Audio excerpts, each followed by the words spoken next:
नमस्कार, मैं अनीता चौधरी और न्यूज अड्डा के इस प्लेटफॉर्म पे आप सभी का स्वागत है।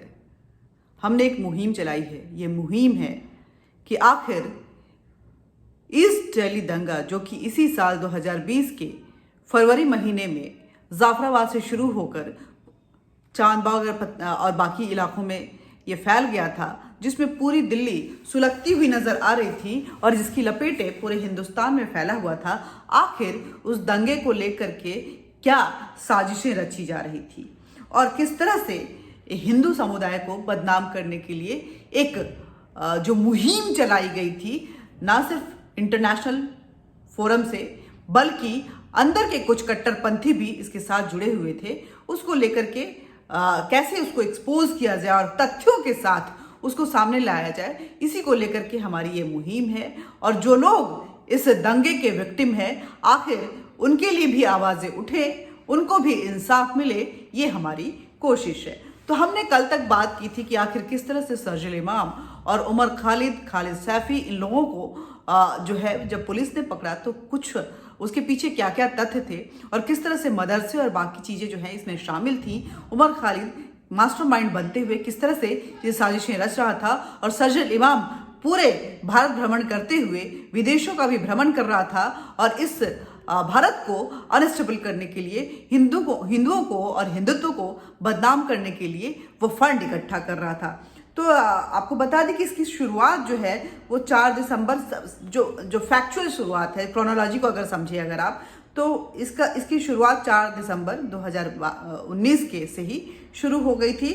बाकायदा 2 व्हाट्सएप ग्रुप बनाए गए थे जिसमें काफ़ी लोगों को जोड़ा गया था और लोगों को इकट्ठा करने के लिए उनसे अपील की जा रही थी।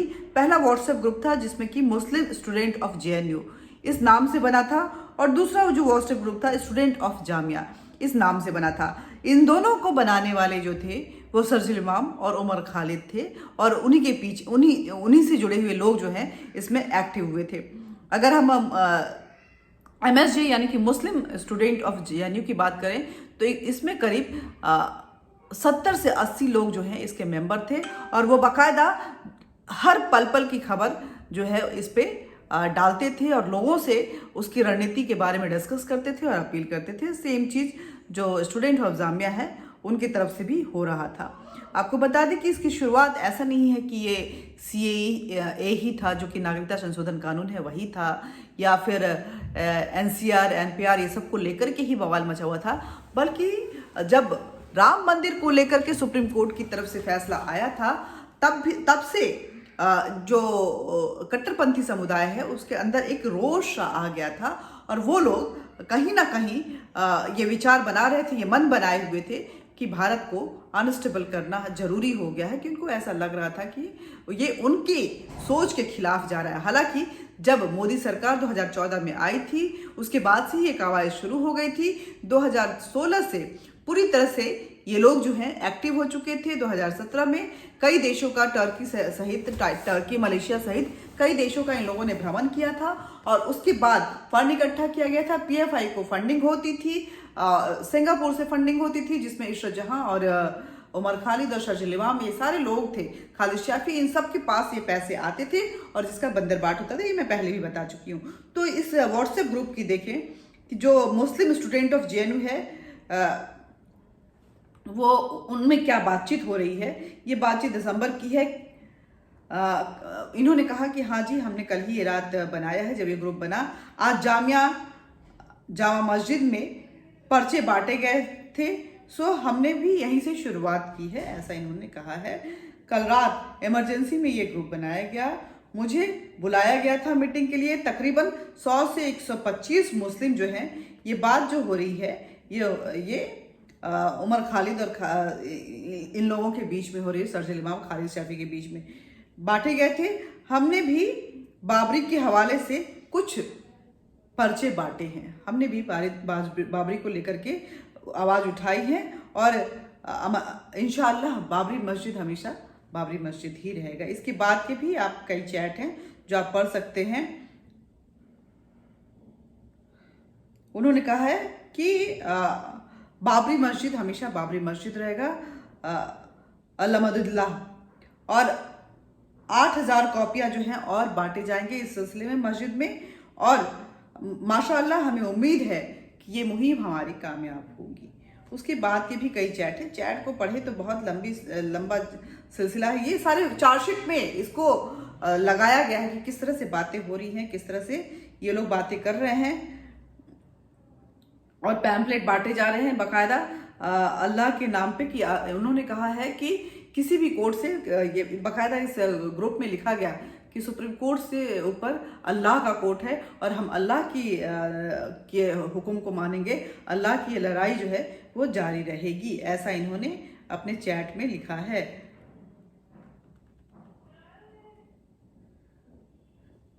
आगे अगर पढ़े, for attending the protest call for UAH वहाँ एट जंतर मंतर, शर्जिल इमाम organized a meeting of members of Muslim of JNU group to Teflas Dhaba in JNU. To the relevant chats of Sarjil Imam and MSJ members are as under in MSJ core group, जिसको कि attach किया गया है, जिसमें वो बोला गया है कि appeal we should not reduce the status of an independent organization. Core committee is also not structurally rigid. Any competent person is welcome. जो भी हमारी विचारधारा से मेल खाता है उसको इसमें बुलाया जाए और हमें जो है अपनी मुहिम को तेज रखना है, हमें इस सरकार को गिराना है, हमें अनस्टेबल करना है। आपको बता दें कि 24 जनवरी 2020 को उमर खालिद बिहार में गया था, बिहार के गया समस्तीपुर होते हुए वो गया पहुंचा था। गया में उसने बोला था कि 4 हफ्तों के अंदर हम इस सरकार को अपने घुटनों पे ला के रखेंगे। एक मीटिंग उसने बुलाई थी वहां पे मुस्लिम समुदाय की और उनसे ये वादा किया था। और ठीक 23-24 फरवरी की रात को इस दिल्ली में दंगा होता है और इस दंगे में बाकायदा बुर्का पहनी हुई मुस्लिम औरतें जो हैं पत्थरबाजी करती हैं, लड़के जो हैं पिस्टल्स वो इस्तेमाल करते हैं, कई जो है वो असले बारूद जिस तरह से वहाँ बरामद हुए, ऐसा लगा कि तैयारी जो है ज़बरदस्त थी और पूरी दिल्ली को हिलाने के लिए ये तैयारी चल रही थी। पूरी दिल्ली को जलाना ही इनका मकसद था। ऐसे चैट्स को अगर हम पढ़ें तो बहुत सारे ऐसे चैट्स हैं जिसको कि अगर 7/12/2019 की वजह एजिटेशन अगेंस्ट ये bill was called and Delhi was burning. It was in Jantar Mantar Sarjil Imam was introduced to Yogendra Yadav. Yogendra Yadav भी इसमें शामिल है। वीडियोस में भी योगेंद्र यादव जब इस दिल्ली दंगा में हुआ है तो उसमें देखे गए हैं जो लोगों को उकसा रहे हैं और उस जो पत्थरबाजी चल रही है उस भीड़ में वो शामिल हैं। Umar Khalid his senior and mentor from JNU। ये रिश्ता है सर्जिल इमाम और उमर खालिद का। सर्जिल Imam was an earlier occasion introduced by Umar Khalid to form a group of like-minded Muslims of JNU, Jamia Millia, AMU and DU. Umar Khalid has already explained to him the concept of Chakka Jam. ये उमर खालिद का mastermind था। उमर खालिद भले ये कर रहा था शर्जिल इमाम और बाकी लोग, खालिद शैफी और बाकी लोग जो थे, लेकिन जो इंस्ट्रक्शन दिए जा रहे थे वो उमर खालिद की तरफ से दिए जा रहे थे। It was decided to agreed by Umar Khalid. Everyone has done by the